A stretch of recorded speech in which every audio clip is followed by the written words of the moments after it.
On the night of March 4th, 2008, teens Laurence, Lovette, and Demario Atwater went to Chapel Hill, North Carolina, where they planned to search for a victim to rob. This is the murder of Eve Carson. Eve Marie Carson was born on November 19, 1985 in Athens, Georgia. Carson went to Clark Central High School, where she got elected president of the student body and was the class valedictorian.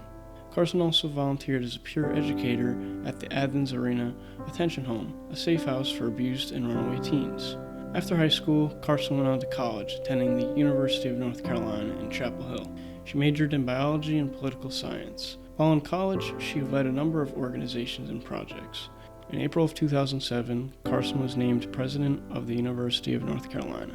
She viewed her ability to represent all of the students as one of her most important roles out of the many she had. Her term was due to end in April of 2008. She planned to pursue further education after graduating college by going to graduate school and studying public health and policy, and she also considered law school. On the night of March 4th, 2008, teens Lovette and Atwater went to Chapel Hill, North Carolina, planning a robbery. They then saw Carson walking towards her car. That's when they decided to break their way into Carson's car, with Lovette taking the wheel and Atwater in the back seat, where he held Carson hostage at gunpoint.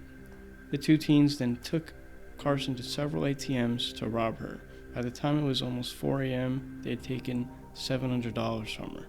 Eve begged for her life with the captors, saying they didn't need to do what they were doing, and they could take anything from her, and they didn't have to kill her, which they didn't believe. She saw both of their faces, so they decided to go through with killing her. They took her deep into the dense woods about a mile from the University of North Carolina campus to carry out the killing. Once Carson realized she was going to die, she asked the captors to pray with her. She was shot 5 times with a handgun and a sawed-off shotgun. Lovette shot Carson with the handgun, and Atwater shot her with the shotgun. During Lovette's confession, Carson was alive after he shot her multiple times with the handgun, and that's when Atwater shot her again, killing her. During the medical examination, there was no evidence that Carson was sexually assaulted, though Atwater touched different parts of her body and fiddled with her clothing.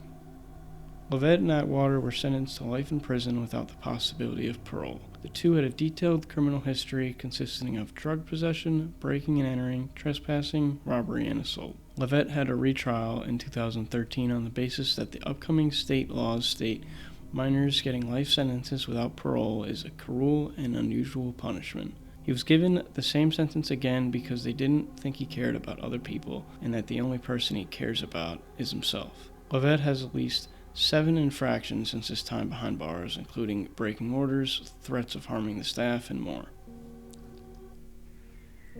After Eve's death, she was awarded the Chancellor's Award for the most outstanding woman in her senior class in the General Alumni Association's Distinguished Young Alumni Award. Eve Carson was honored by the University of North Carolina by awarding her parents her college degree she would have received in May, and they started what's called the Eve Carson Scholarship. The scholarship achieves Carson's goals of rewarding students who had shown significant growth in areas of academics, leadership, and social justice since attending the school.